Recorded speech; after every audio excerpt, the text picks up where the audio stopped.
안녕하세요. 30대 중반의 결혼 3년 차에 아기는 아직인 신혼입니다. 살다 보면 참 별의별 일을 다 겪는다고 하지만 저 역시 제가 이런 일을 겪을 거라고는 상상을 못해서 그런지 마음이 무겁기도 하고 여러 감정들이 교차했어요. 제가 겪은 일들을 가까운 지인들에게 말해줬을 때 반응은 그야말로 여기저기서 튀어나오는 수준이었죠. 그랬던 제 사연을 구독자분들에게 한번 공유를 해드려 볼게요. 저랑 남편은 연애를 10년 정도 했었습니다. 올해도 참 즐겁고 예뻤던 그 시절을 만나서 내내 연애를 했었죠. 남편과는 같은 대학을 다니게 되었고 대학도 CC를 하며 자연스레 10년간 연애를 했어요. 중간에 헤어진 적은 물론 있었고 딱 2번 헤어졌는데 첫 번째 이별은 남편이 군대를 갔다 오고 제대를 했을 때였습니다. 이때 저는 이미 회사 생활을 하고 있었고 신입이라 눈칫밥은 먹으며 참 힘들었을 시기였죠. 그러나 남편은 이제 막 사회부를 먹으니 놀기 바빴던 시절이었습니다. 서로 밤낮이 맞지 않았고 분위기의 온도도 달랐어요. 몇 번이고 남편에게 그런 너의 상황은 이해를 하나 그래도 복학 준비도 하고 미래를 생각하라며 말을 했었으나 남편에게는 그런 제 말이 잔소리 같다며 너나 잘하라는 말을 했죠. 그래서 그 당시에는 제가 알던 남편의 모습과는 거리가 먼 철부지의 느낌이라 헤어지자 했고 고작 일주일 만에 다시 만나게 되었습니다. 헤어진 지 일주일 만에 둘 다 눈물 콧물 다 흘리며 서로 없으면 안 된다며 잘못했다며 그랬던 기억이 있었죠. 그리고 그 후 헤어지자는 말을 서로 절대 내뱉지 않다가 20대 후반쯤 진지하게 2달간 헤어진 적이 있었습니다. 이때 남편은 제게 결혼을 고치기 시작했고 전 무조건 30대가 넘어서 하겠다고 이미 말을 했었는데 왜 저러나 싶었죠. 한두 번도 아니고 자꾸만 만날 때마다 그러니 그것도 스트레스로 다가왔고 진지하게 몇 번이고 대화를 한 끝에 남편은 사실 30이 되기 전에 결혼이 하고 싶다고 하더군요. 그럼 서로가 원하는 방향이 다르니 이쯤 하자는 결론을 내렸고 그렇게 저희는 서로를 위해 놓아줬습니다. 그렇게 2달을 이악 물고 버텼다가 결국 서로가 없으면 안 된다는 사실을 다시금 깨닫고 그 이후부터는 절대 헤어진 적이 없었죠. 그리고 미울 때마다 그런 생각을 해요. 어쨌든 내가 세상에서 가장 사랑하는 인간이니까 내가 참지 뭐 하고 말입니다. 우여곡절이야 10년이란 시간 동안 굉장히 많았지만 울고 웃으며 그 긴 세월을 함께 보낸 후 저희는 결국 결혼하게 된 겁니다. 10년간 연애를 했기에 양가 부모님과도 이미 안면을 튼 사이였어요. 저희 부모님은 남편을 굉장히 예뻐를 하셨고 그만큼 저희 집에 자주 놀러왔던 남편이었죠. 반대로 저도 시댁에 자주 가긴 했으나 신우가 약간 여우과라서 엄청 자주 가진 않았습니다. 중간에 시부가 지병으로 돌아가셨는데 그때도 함께 보내드리기도 했었어요. 그래서 저희가 결혼한다 했을 때 양가에선 그래 이제는 진짜 해야지 약간 이런 분위기였고 하루빨리 하자는 분위기셨죠. 그렇게 30대 초반에 결혼을 해버렸고 사실 바로 아이가 생겼었어요. 계획 임신이 아니어서 약간 놀랬지만 생애 첫 아이를 임신했다는 그 기쁨과 오묘한 감정에 많은 생각이 스쳤습니다. 하루하루 참 행복했고 소중했으나 그 기쁨을 오래 누려보지도 못한 채 아이는 저희 곁을 떠났어요. 자연유산이 되었죠. 너무 빨리 찾아와 줬는데 또 빨리 가버린 아이였습니다. 그래서 그 이후 남편과는 모든 부분에 있어 우리가 준비가 되면 아이를 갖자고 더 철저하게 준비를 했던 것 같아요. 저희 부부는 딱 2년에서 3년 정도는 우리도 여유를 즐기고 누리고 돈도 더 모으고 건강도 회복하면서 지내다 임신을 해보자고 했었죠. 그렇게 결혼 3년차가 되었을 때부터 저희는 임신 준비를 시작했어요. 시부는 살감스타는 아니었지만 적당히 거리를 두고 지내면 나쁘진 않아서 전 늘 시댁에 가면 신우와 시모에게 거리를 두고 지냈습니다. 그렇게 해야 제가 편했거든요. 저희가 3년간 아이를 갖지 않았을 때 시모의 압박이 있긴 했습니다. 애 한 번 유산했다고 임신을 여태 안 하는 게 말이 되냐며 한 번쯤 누구나 그럴 수 있다고 말씀을 하셨죠. 그러면서 이어 말씀하시길 유난이라고 너만 상처받았겠냐고 하셨어요. 너네들 임신 준비는 하냐? 얘는 언제 가지려고 그러냐 대체. 이제 곧 준비하려고요. 태평하다 태평해. 니들이 마법사도 아니고 뚝딱 하면 애가 생기냐? 아니 막말로 유선 한번 했다고 여태껏 애를 안 가진다는 게 말이냐? 얘 한번 안 잃어본 사람이 어디 있다고 혼자 유나를 아주 떨고 있다 그냥. 아유, 너만 상처받았냐? 그럼 유산한 사람들은 다 상처받아서 애도 못 낳겠네. 어머님은 얘 뱃속에서 잃어보셨어요? 내가 너냐? 내 뱃속에 품은 애를 잃게? 저뿐만 아니라 어디 가서도 절대 그렇게 말씀하지 마세요. 어머님 욕먹어요. 그냥 욕먹는 정도가 아니라 질타받으세요. 어머님은 모르실걸요? 첫아이를 품었는데 그 아이가 하루아침에 뱃속에서 죽었다는데 지키지 못했다는 그 죄책감이 뭔지 말이에요. 모르시니 저한테 그렇게 함부로 말씀하시겠죠. 내가 알아야 하냐? 말 잘했네. 그러게 애를 왜 못 지켜? 어머님이어도 그렇게 말씀하시면 저 못 참아요. 함부로 말씀하지 마세요. 오늘은 딱 여기까지만 할 테니 앞으로 절대 입 밖으로 꺼내지 마세요. 시몬은 해서는 안 될 말까지 서슴없이 제게 내뱉으며 선을 넘었습니다. 과연 저 사람도 사람인가 싶었어요. 그전까지는 시몬랑 적당히 거리를 두면 나쁘지 않겠다고 싶었으나 저 말을 들은 후부터는 시몬와는 절대로 풀 수 없는 사이가 되어버렸죠. 물론 내색은 하지 않았고 저 홀로 마음속에 담아뒀습니다. 너무 아픈 상처인데 그걸 감히 누가 함부로 말할 수 있겠어요. 남편도 이 상황을 모두 알고 있는데 처음에는 시몬을 욕해주더니만 나중에는 답답해서 그러셨겠지. 손주 보고 싶으시니 그렇겠지 라고 하는데 그렇다고 해서 이게 지금 맞는 상황은 아니잖아요. 결국 남편은 남의 편이라는 말이 딱이구나 싶어서 이날부터 남편 하트로 저장해둔 이름을 남의 편으로 바꿔버렸습니다. 아슬아슬한 결혼 생활을 유지하던 중 신우가 갑자기 혼전 임신을 하게 되었고 급하게 결혼을 하게 되었어요. 속도 위반을 했으니 배가 부르기 전에 무조건 예쁜 드레스를 입고 식을 화려하게 올리고 싶다는 신우의 완강한 의견 때문에 급하게 식장을 찾아서 정말 힘들게 결혼했습니다. 그러나 신우는 원래 여우 같은 성격이라 제가 거리를 두고 지내고 있었기에 사실상 남편이 어떤 사람인지도 몰랐고 궁금하지도 않았어요. 전 그저 제가 해야 할 역할만 할 뿐 굳이 더 깊숙하게 파고들지도 않았고 친해지지도 않았습니다. 가끔 신우가 선을 넘어서 친해지려면 딱 존대하며 선을 그었어요. 제가 이렇게 본인을 어렵게 대하니까 본인도 뼈를 통해 하면서 어쩔 수 없이 저를 어렵게 대하기 시작했죠. 이렇게 서로 어려운 사이가 되고 불편해야 선을 넘지 않고 편할 것 같았습니다. 오히려 사이가 불편하니 서로 연락도 안 해서 좋았어요. 그렇게 신우는 결혼을 했고 이후에 들은 소식으로는 하나가 아니라 둘이 쌍둥이를 임신한 거라는 얘기에 축하할 일이지만 정말 힘들겠다 싶었죠. 그러던 어느 날 결혼한 지 한두 달쯤 되었을 때 갑자기 밤에 신우에게 전화가 왔습니다. 저희가 평소에도 연락을 잘 안 하는 사이라서 굉장히 당황스러웠어요. 받을까 말까 고민을 하다가 뭔 일이 있어서 했겠지 싶어서 전화를 받았습니다. 여보세요? 새언니 저예요. 혹시 지금 언니는 집 앞으로 가면 잠깐 만날 수 있어요? 신우는 잔뜩 울먹이는 목소리로 부들부들 떨며 제게 말을 했죠. 이럴 사람이 아니라서 놀랐습니다. 집이 먼 거리는 아니었기에 알겠다고 했고 그렇게 신우랑 집 앞 카페에서 만나서 얘기를 했어요. 언니 미안해요. 늦은 시간에 갑자기 전화해서. 아니에요 아가씨. 뭐 무슨 일이에요? 언니 진짜 못 살겠어요. 벌써 못 살겠으면 어떡해요? 우리 둥이들은 아직 태어나지도 않았는데. 신우는 오열을 했고 한참 오열을 한 후에야 이유를 들을 수 있었습니다. 신우 남편은 원래 효심이 지극한 사람이고 본인 집이 경제적 지분을 아낌없지 않는 사람이었다고 해요.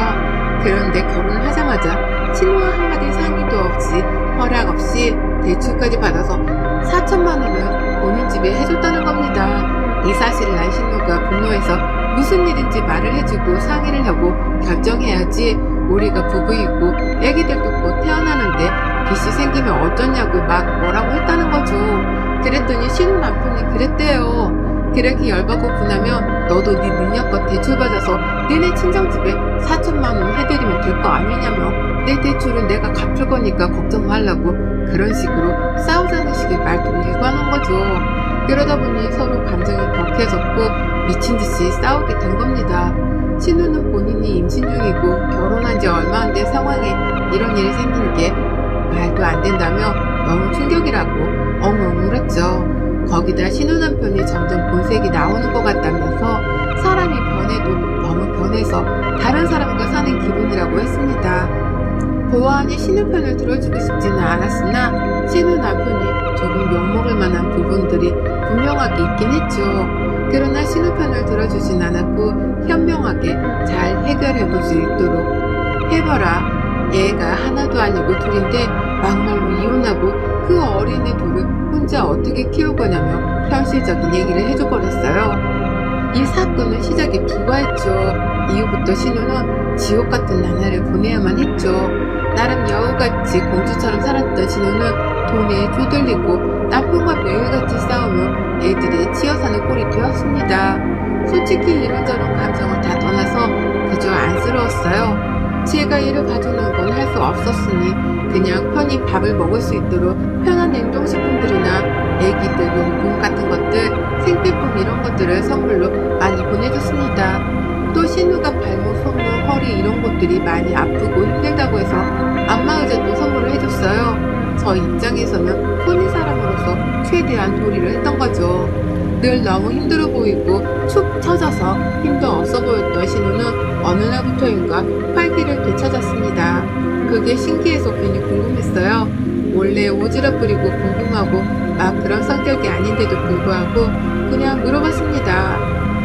아가씨 요즘 얼굴이 보기 좋은데 좋은 일 있는 거예요? 티나요? 뭐야 새언니 눈치가 완전 백단이네요. 속일래야 속일 수가 없겠어요. 뭔데 그래요? 비밀이에요. 그 인간 바람피더라고요. 그래서 저도 애인 만들었어요. 사랑받는 여자는 하루하루가 예쁘다고 하잖아요. 확실히 그런 것 같아요. 너무 행복하고 기분 좋고 살맛이 나는 거 있죠. 뭐라고요? 아니 둘 다 지금 바람을 핀다는 거예요? 네, 뭐 어때요? 어차피 우리 쇼윈도인데 서로 그냥 쌤쌤이죠. 그래도 혹시 몰라서 나중에 딴소리 할 수도 있으니까 전 바람난 거 비밀로 하고 있고 그 인간 바람피는 건 증거로 모아뒀어요. 제가 정말 무슨 말을 들은 건가 싶었습니다. 맞바람 피고 있는데 그걸 너무 자랑스럽게 당연하다는 듯 말하는 신우를 보니 할 말이 없더군요.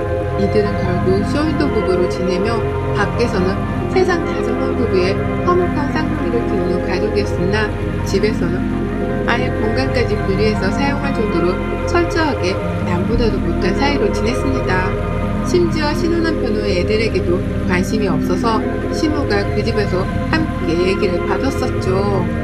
그래서 이 상황을 대충 눈치를 채셨는데 절대 아니라고 딱 잡아떼서 긴가민가 하는 상황이었죠. 그러나 시모는 신우에게 아닌 것 같으면 하루라도 빨리 정리하고 요즘 말로 벤츠나 빨리 물어서 시집 새로 가라고 했습니다. 그 엄마의 그 딸이고 그냥 콩가루 집안이 따로 없었죠. 그러면서 막상 신우 남편에게는 우리사위하며 그렇게 가식을 부렸었죠. 왜냐하면 신우 남편이 용돈을 줬거든요. 가끔씩 말이죠. 가끔 신우는 지 애인 만나러 가야 한다며 대놓고 저에게 와서 애를 신우와 함께 봐달라고 했으나 전 절대 애를 봐주지 않았습니다.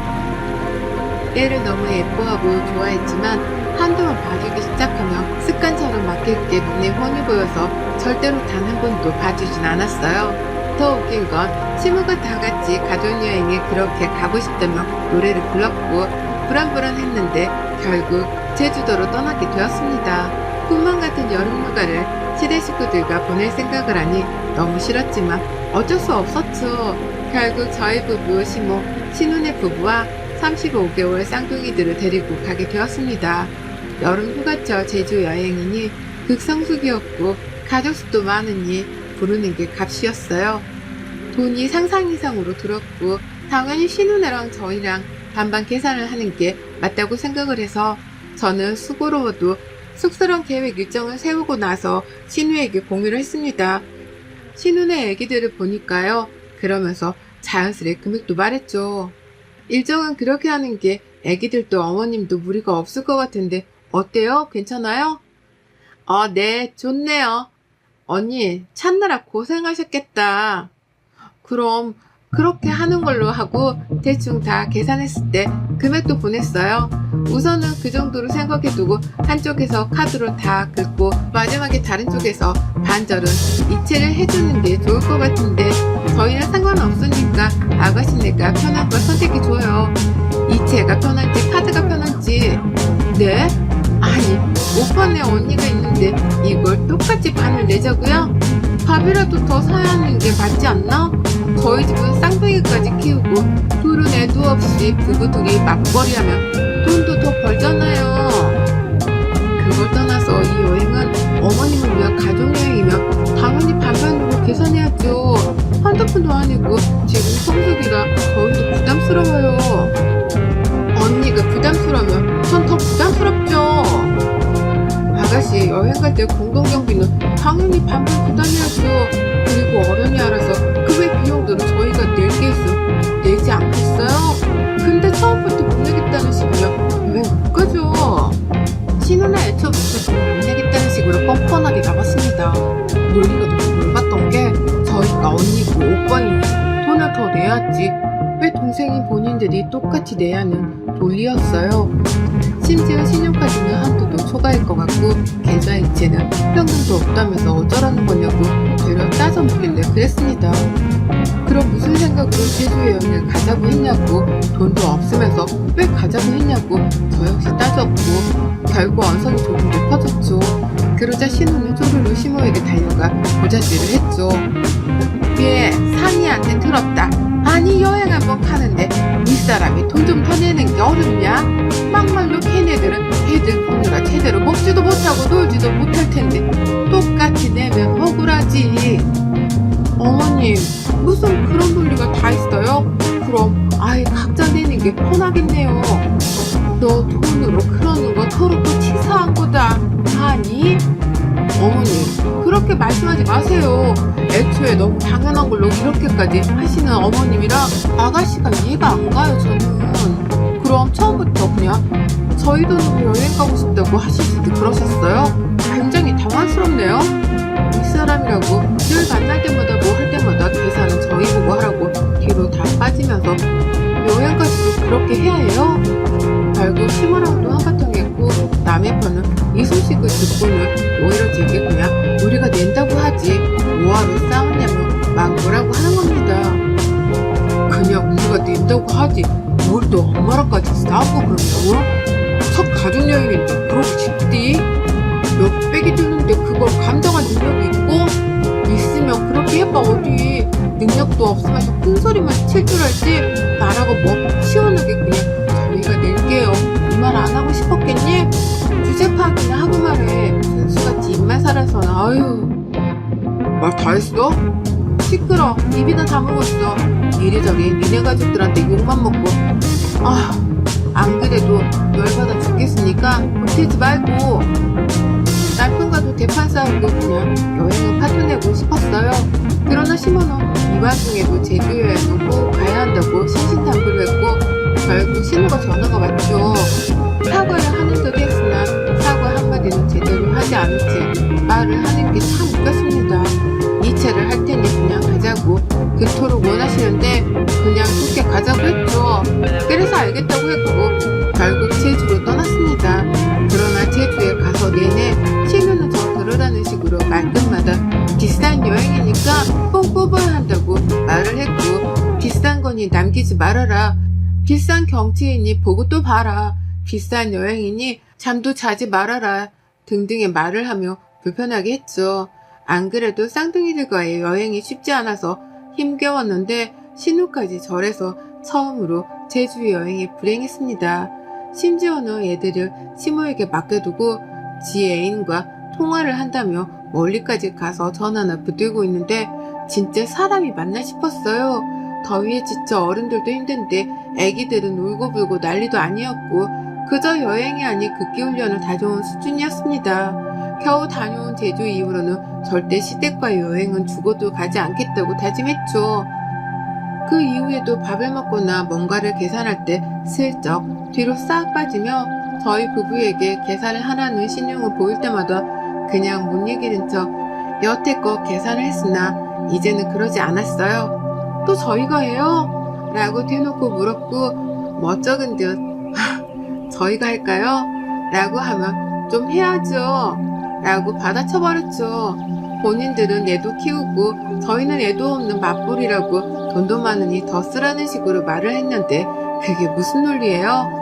그러던 중 결정적인 사건이 발생했어요. 제가 미니쿠퍼를 사기 위해 예전부터 돈을 모으고 있었고 드디어 살 수 있게 되어 내돈내산으로 차를 할부 없이 뽑았습니다. 제게는 드림카였고 꼬박 몇 년간 모은 돈이라 의미가 컸죠. 그런데 제가 이 차를 산 걸 알고 시무와 신우는 뒤집어졌습니다.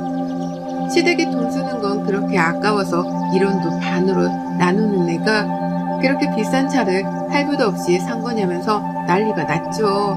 본인 아들은 소나타를 끌고 다니는데 왜 너는 좋은 차를 끌고 다니냐면서 막 뭐라고 하는데 제가 제 돈 모아서 산 건데 욕먹을 일인가 싶었습니다. 겨우 참고 있는데 절 볼 때마다 돈도 많은 네가 계산해라. 새언니가 해요. 돈 많은 거 아닌가? 라며 비꼬기 시작했고 남편까지 옆에서 거들면서 맞아. 알부자잖아 당신. 이라고 하는데 드디어 제가 폭발했습니다. 시댁 지하주차장으로 시댁 것들과 남편의 신우 남편까지 모두 불렀고 제 차를 타고 내렸어요. 미니쿠퍼 실컷 구경들 하세요. 이렇게 좋은 차 처음 보시죠? 그래서 그렇게들 촌티넘게 난리친 거 아닌가? 근데 여기서 제가 이 차 사는데 1,000원 한 장 보태준 사람 있나? 없으면서 왜들 그렇게 난리야? 어? 대체 이 차가 뭐라고 그렇게들 난리냐고. 수준 떨어져서 상종하고 싶지도 않네. 어떻게든 빌붙고만 살려고 하고 남의 지금 열어서 얻어먹으려고만 하니 발전도 없고 내내 거지같은 인생 사는 거야 당신들은. 알아? 오늘 미니쿠퍼 실컷 보고 다른 곳 가서는 촌티나게 대놓고 시세 맞는 거 아니야. 알겠니? 이 시대 것들아. 당신 미쳤어? 네가 너 같은 남편의 니네 부모의 동생 같은 시대 것들 보고 살아봐. 제정신으로 사라지나. 아우 산나를 버틴 내가 대단하지. 진심인데 이제 너랑 나랑 딱 여기까지 하자. 찌질하고 동생 맞아서 니네 가족들이랑 1분 1초도 상관 못하겠거든. 그니까 제발 좀 니네 가족들이랑 같이 내 눈앞에서 꺼져줄래? 그렇게 이혼했고 돌싱녀가 되었네요. 어쩌면 저 시점엔 내돈내산으로 차를 사지 않겠다면 이제껏 참으며 살고 있었을지도 몰랐을 텐데 정말 잘했지 싶은 거 있죠. 여러분의 생각은 댓글로 남겨주세요. 오늘도 시청해주셔서 정말 감사합니다.